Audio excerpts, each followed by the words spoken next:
Hi students, I am Dr. M. Ashraf Majroo, Professor of Community Medicine. I welcome you in the learning session of single gene and multifactorial inheritance. This is the third session on community genetics.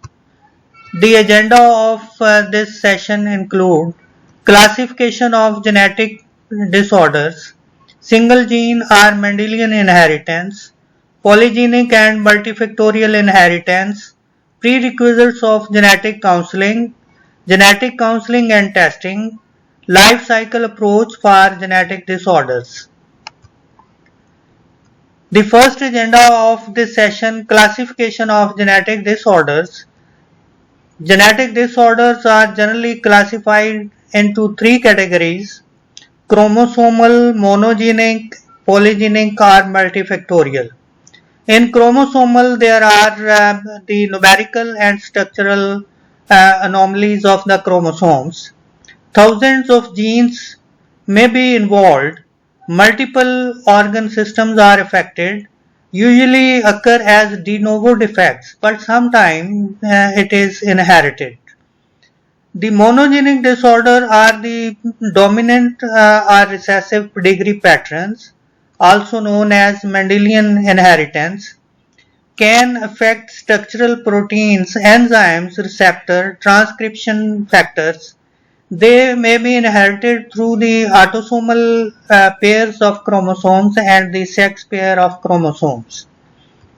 The polygenic are multifactorial disorders. They are the multifactorial and complex gene loci are involved. Environmental factors have dominant role in gene expression. Polygenic disorder tend to have low penetrance, gene penetrance, with the likelihood of developing the disease affected by modifying effect of the other genes or environmental factors. So these are the three categories: chromosomal, monogenic, and the polygenic or multifactorial genetic disorders. If we look at the gene anomalies and the genetic expression, this is the genetic load on this vertical side, vertical axis, and the environmental effect on this. The gene penetrance is decreasing towards the environment, and the maximum gene catastrophes occur with the chromosomal anomalies. Then high gene expression is with monogenic disorders, and medium expression is polygenic genic disorders, and the low gene expression is observed in multifactorial diseases, and the dominant factors are the environmental factors plus the genetic predisposition. So some terminology used in the genetic disorder is hereditary, mean derived from the parents, trait passed from parent to the offspring. The familial trait transmitted in gametes through generation and remain in the genetic pools of the families. Congenital, present at birth, not always genetically determined, like congenital syphilis, rubella, and teratogenic effect of the drugs. Then the other is the syndrome. Syndrome is a set of multiple anomalies that has more than one identifying feature and due to single known causative factor. All genetically transmitted diseases are not always congenital, like Huntington disease and the other degenerative neural degenerative diseases in third and fourth decades of the life. Then the monogenic disorders or Mendelian inheritance is most important aspect of the genetic disorders. Let's see what are the monogenic disorders. If we look at the monogenic disorders, these are the disorders resulting from single defective gene on the autosome or sex chromosomes. They are inherited according to the Mendel's law and hence known as Mendelian disorders. The mutation can be spontaneous and anywhere there is no previous family history. Structural protein, enzymes, receptors, transcription factors in the cells are affected. Autosomal dominant, then types of single gene inheritance. The autosomal dominant disorder, if expression of trait requires only one copy of gene or one allele, that trait is considered to be dominant. Whenever the gene is there, it will expressed as a trait. Autosomal recessive, if expression of the trait requires two copies of the genes or two alleles, that is considered as recessive. And there is one exception, is X-linked disorder, where even a single copy of a recessive gene is expressed. X-linked dominant, if expression of the trait requires a single only one copy of gene or one allele on X chromosomes. X-linked recessive, if expression of gene requires two copies of gene or two alleles on X chromosomes in the female. And there is one exception, one copy of gene will be expressed in the males. Then mitochondrial inheritance. The mitochondrial genes are typically inherited only from maternal oocytes. Let's have the details of all these disorders one by one. First, we will discuss the autosomal dominant inheritance. If we look at the autosomal dominant inheritance, if the affected father is carrying the defective gene and the mother is unaffected, as the gene is dominant and the single copy of a defective gene will expressed phenotypically and the offspring will be affected. And in this case, there are 50% chances of being affected and 50% chances of being normal offspring. Let's see the more details of autosomal dominant gene.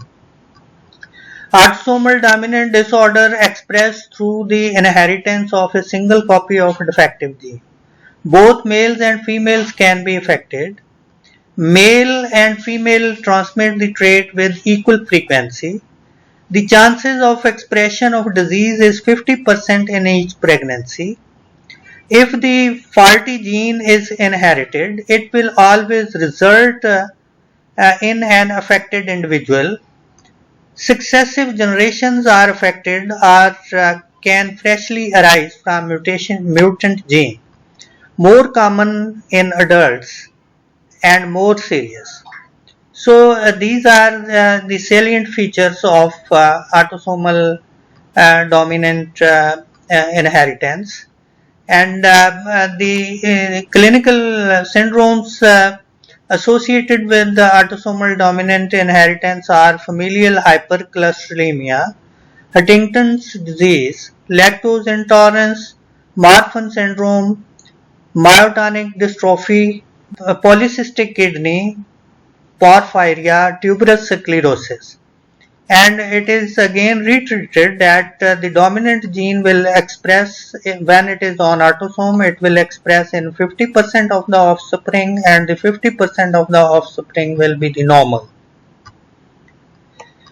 Now the salient features of autosomal recessive inheritance. If we look at the autosomal inheritance, the carriers are usually healthy. Because they are carrying one copy of a defective gene. Here the carrier father and carrier mother, they are carrying one copy of, each is carrying one copy of a defective gene. And if we look at the offspring, there are 25% of chances of being affected. And the person will get the two copies of defective genes, and there are chances of 25% chances of being unaffected. with normal genes, and there are also 50% chances of being carriers. So let's see the salient features of the autosomal recessive gene. The disorder expressed when a pair of defective genes are inherited. Usually in these cases, the parents are carrier of the defective genes. Both males and females are affected. Affected males and females can transmit the trait unless it causes death before the reproductive age. Probability of normal is 25% and affected is 25% and carrier is 50%. So these are the salient feature of autosomal recessive gene. Now the more characteristics of autosomal recessive gene parents affected individuals are heterozygous and they are carrier. The trait can skip the generation and may remain in pool as a carrier. The clinical syndrome associated with autosomal recessive inheritance are thalassemia, sickle cell disease, cystic fibrosis, familial hypertrophy, cardiomyopathy, Gaucher's disease, ataxia, telangiectasia, Tay-Sachs disease, and phenylketonuria. Now we will discuss the X-linked dominant inheritance. In X-linked dominant inheritance, the affected parent, if it is female, then it can pass on the X chromosomes to both girls and boys, and there are 50% chances of being affected as the gene is dominant, and 50% chances of being healthy, and both male and female gender are affected if the mother is affected. But on the other hand, if autosomal dominant gene is transmitted through affected father, the exclusively only girls will be affected, and the boys will be the normal. So these are the salient feature, and let us discuss in more detail how the X-linked dominant gene behave. Child with will have the disorder if X-linked mutation is inherited from one of the parents. Males and females can be affected, but often with an excess of females. The females are less severely affected as compared to males. The affected male can transmit the disorder to their daughter, but not to their sons. A woman with the X-linked dominant disorder has 50% chances of having an affected daughter or sons with each pregnancy. The important clinically observed syndromes are the Alport syndromes, which involve the progressive hearing and kidney problems, vitamin D resistant ricket, Charcot-Marie-Tooth disease. It is the hereditary sensory and motor neuropathy. So this was about the X-linked dominant gene. Now the X-linked recessive inheritance. In X-linked recessive inheritance, if the mother is carrier of the genes, then she can transmit this gene to the boys and girls, but the boys are affected. They are receiving the copy through the X chromosome, and the girls are carrier. They are receiving only one copy of gene. So this is one situation. In another situation, when father is affected, there will be no effective offspring, but the girls, exclusively the girls, 50% girls are the carrier in this case. Let's see the detail of the characteristic of this trait. X-linked recessive inheritance is where the mother carried the affected gene on X chromosome. Females are carrier and only males are affected by the disorders. Men pass their Y chromosome to their sons and the X chromosome to their daughters, and hence the male will be affected. Female carriers can show mild feature of X-linked disorders. Affected men will not pass the condition to their sons, but all the daughter will be the carrier. Men pass their Y chromosome on to their son and their X chromosome to their daughters. The example of this disease are this is the history of with the royal family, the members of the males of the royal families, they were affected, and the hemophilia, partial color blindness, Duchenne muscular dystrophy, glucose 6-phosphatase dehydrogenase deficiency, testicular feminization, and Hunter syndrome. So these are the common clinical pattern associated with the X-linked recessive disorder. Then rarely the Y-linked inheritance, as the name indicates, it only passes from the male through the copy is on the Y chromosome, and only the males are affected and females are not affected. Male are only affected. Affected male pass on the trait to their sons, and Y-linked inheritance important are the hairy ears and webbed toes. So this is the Y-linked inheritance. Then mitochondrial inheritance is also important. Here the inheritance is through the female oocytes. Are the eggs. The affected mitochondria of the eggs, the affected female will have all the affected offspring. On the other hand, affected male have no affected offspring. Let's see the characteristic. The mitochondrial inheritance is only transmission through the affected females to a variable number of males and female offspring. There is no transmission from the affected males. The male will not pass the gene to any of their children, but the females with the mutation will pass it to all the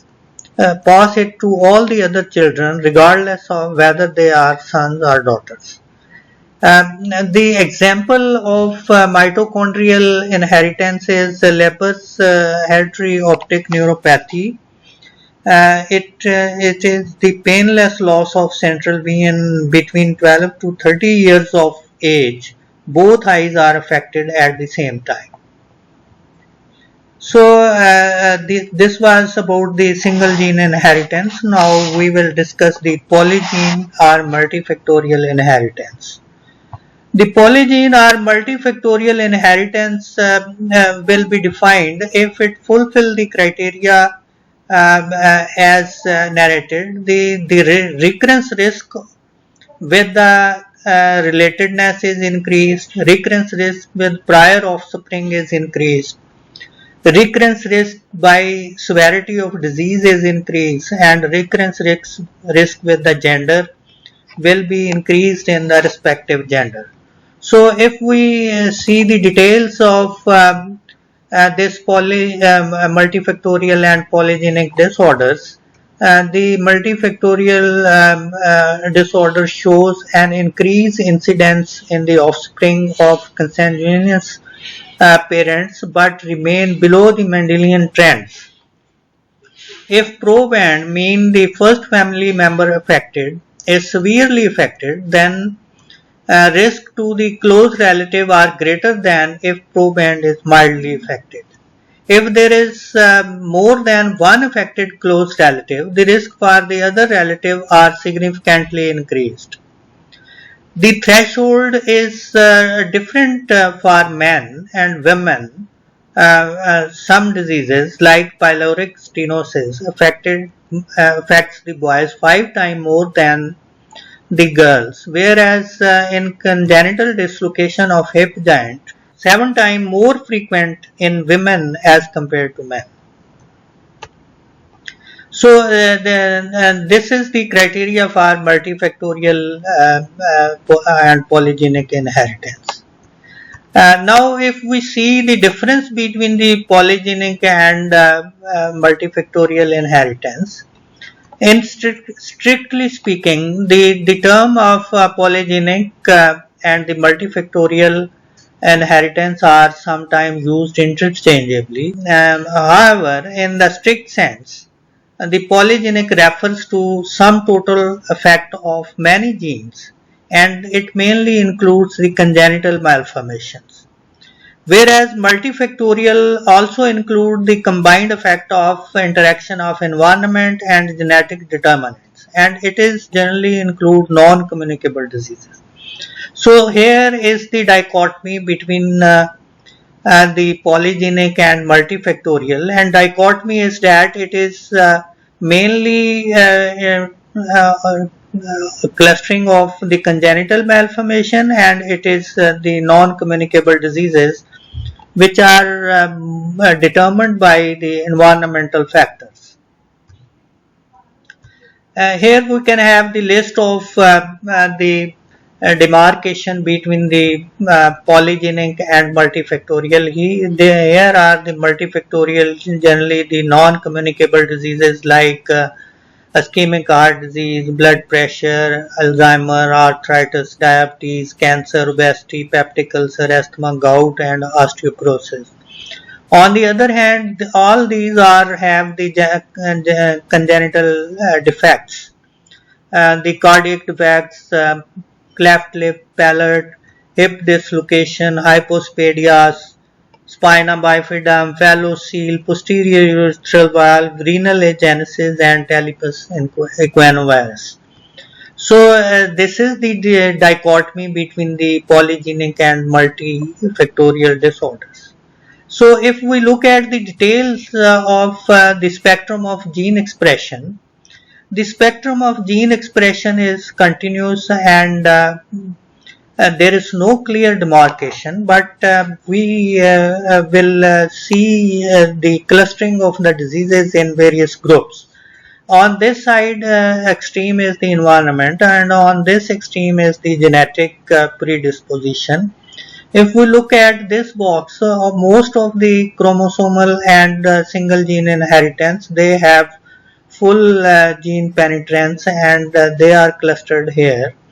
On the other hand, the congenital defects, generally more, they are clustered in the center.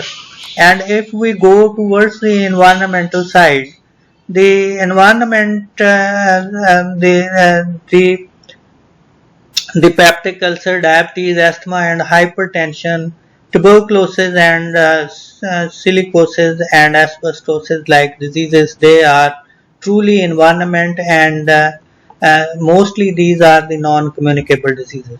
So this sort of clustering is there, and generally they are grouped in two diseases, two groups, but actually they are the three.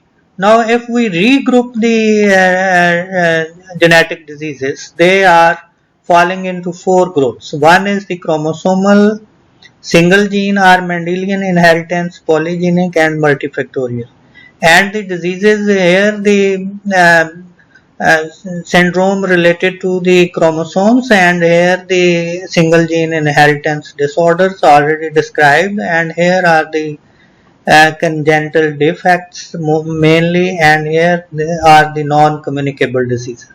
So this is now the clustering and regrouping of the polygenic and multifactorial disorders. Now we will discuss the genetic testing and genetic counseling. This is very important area for the public health physicians, and it is important to learn about this. What are the prerequisites for genetic counseling? The substantial knowledge must be there for genetic, and the genetic basis of the diseases and trait must be known to the genetic counselors. The risk forecasting skill by using pedigree analysis, Hardy-Weinberg law, and Mendelian trait estimation of risks.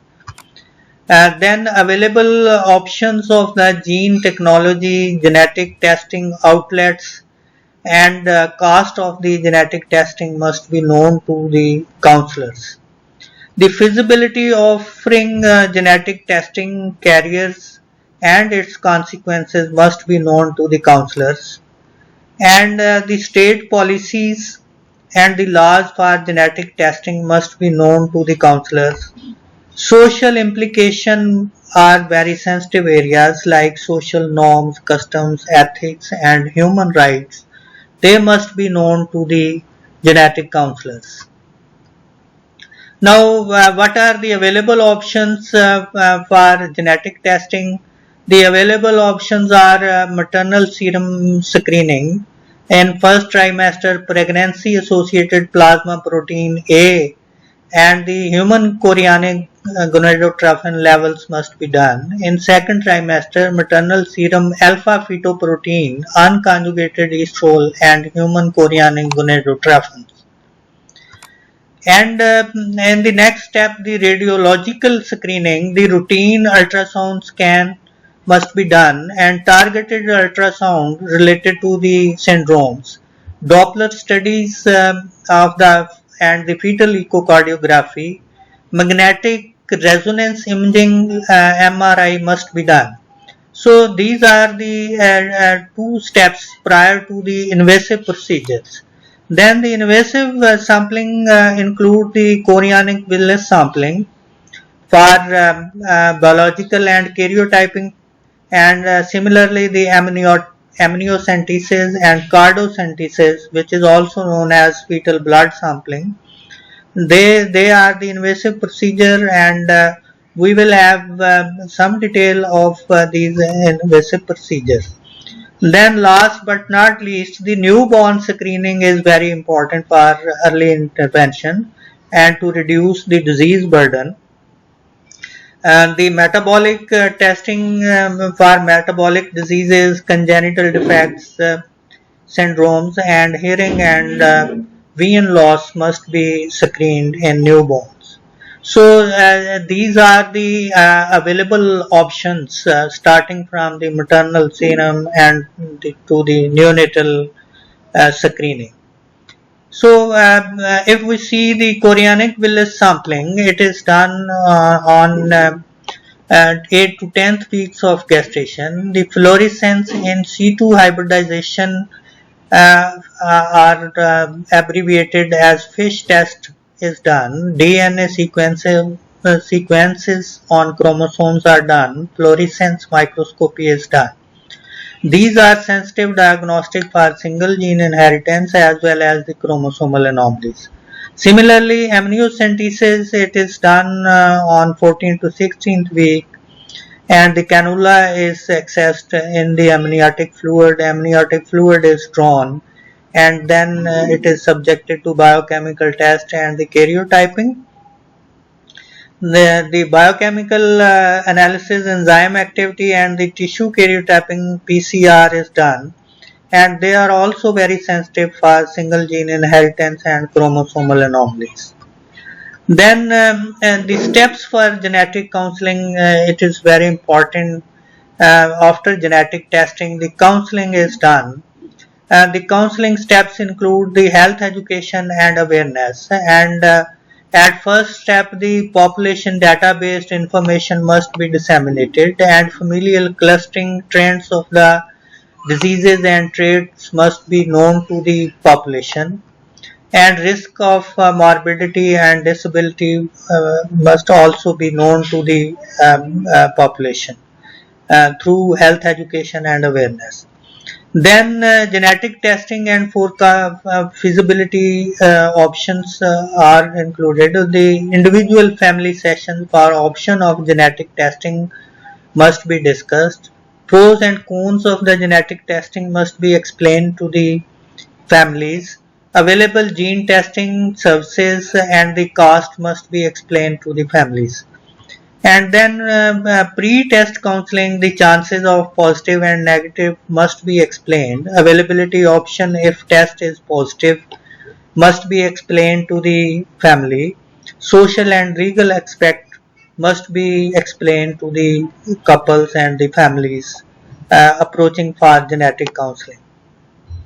Then it is important for post-test counseling and the interpretation of the results of the test and counseling for options available in positive and negative cases and reassurance of for anxieties to the couples and the families. So these are essential steps for genetic counseling. Now the life cycle approach for genetic disorder is here we can see it starts from here the premarital stage and preconception and then prenatal stage and then neonatal phase, infancy and childhood, early adulthood and late adulthood. Let us see what are the important consideration in each of this phase. In premarital phase, the family trait pedigree analysis must be done. Consanguinity must be considered and risk forecasting must be done. Carrier screening and counseling is important in premarital phase. Then risk forecasting, carrier screening and genetic testing in pre-conceptional phase and pre and post-test counseling for the genetic disorders. Then prenatal is a very important phase in, where the prenatal diagnostics are offered first trimester, second chorionic villus sampling and amniocentesis and cardiocentesis. These are offered in prenatal phase. In neonatal, the neonatal screening for genetic defects, metabolic disorders, hearing and vein losses must be done. Infancy and childhood is important for growth monitoring and developmental milestones must be uh, kept in surveillance. Metabolic screening must be done in suspect cases and genetic testing for syndromes and traits. Sibling risk forecasting is very important in infancy and childhood and family counseling is required. Then early adulthood puberty milestone must be observed as some chromosomal syndrome they appear in adulthood phase and metabolic screening is done, genetic testing for syndrome and traits, sibling risk forecasting and family counseling is required in early adulthood.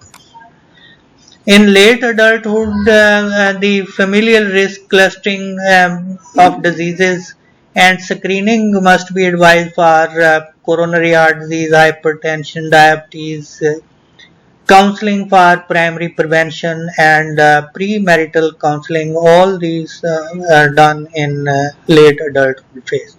So this is the life cycle approach and it must be considered. And this is also explaining the summary of genetic disorders and the intervention available at each stage of life cycle. So this was about this session and thank you very much for sparing your precious time.